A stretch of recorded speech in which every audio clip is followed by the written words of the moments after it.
So do you see any changes on investment criteria for tech startups?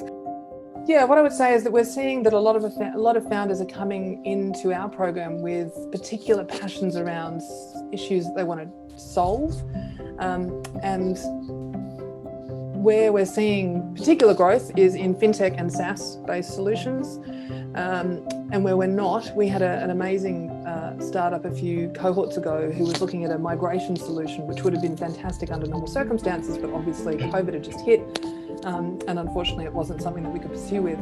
And the other thing that I would say is that the investors and the venture capital decision makers are getting much harder about wanting to see commercials and wanting to see the clear communication of where those revenue streams are going to come from, and a clear path and rapid access to customers and revenue.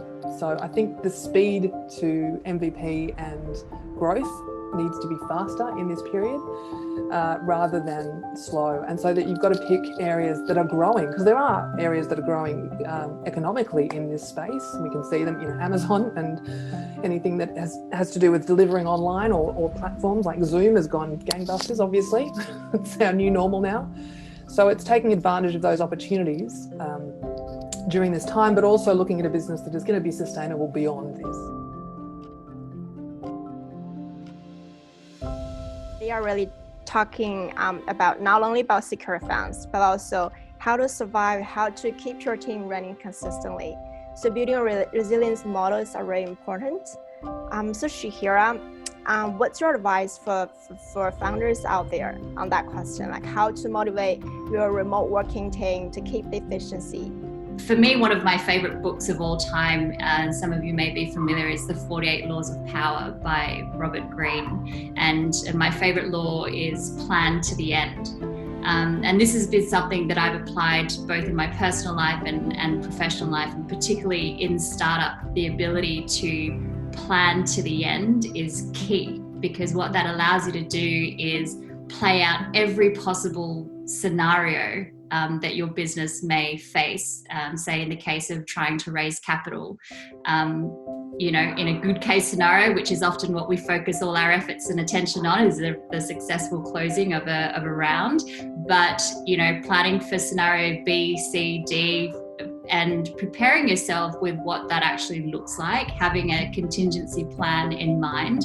And some of that involves what they call negative visualization. We often don't like to think about failure and what would happen when we fail, but the key in understanding and failing quickly is critical to a startup. You've heard that sort of fail fast rhetoric, and the reason for that being is that when you're able to foresee scenarios due to circumstances out of your control, you also lessen the shock factor that comes from it. And I think as a founder, if you can prepare yourself mentally for all of the different scenarios and plan to the very end, and some of them are very dark places that you don't want to go, i.e. what if my startup dies and we run out of money? That's also something that I think is really important, to allow yourself to plan strategically and be ready for anything that happens.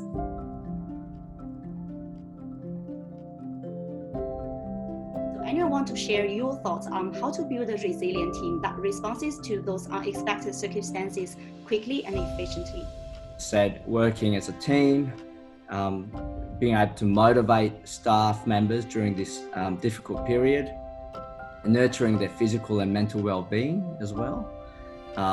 So I think, so resilience can mean a number of things, but I think adaptability is an important aspect, particularly during this challenging times. I haven't been in an environment like this before. We're living in tiny boxes of our four walls. We're on our screens all the time. Everyone's struggling with a plethora of different things. And I think the most important thing that a leader can do now to help to build resilience in their teams is to really create the psychological safety, be empathetic, meet people where they are, be generous in spirit, be authentic, promote openness in your team, and be transparent. I think transparency and honesty about the situation is really important.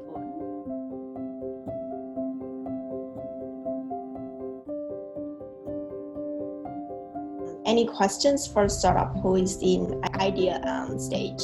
How can we differentiate from others? And look, in my experience of doing it the wrong way, and then all the teaching and programs I've run since then, I think the best approach is, as soon as you have an idea, it's to, firstly stay on that problem as long as you can without jumping to a solution. So you've identified a problem or an opportunity, and just really try to explore that as much as you can before you start saying, okay, here's my solution, and running off with it.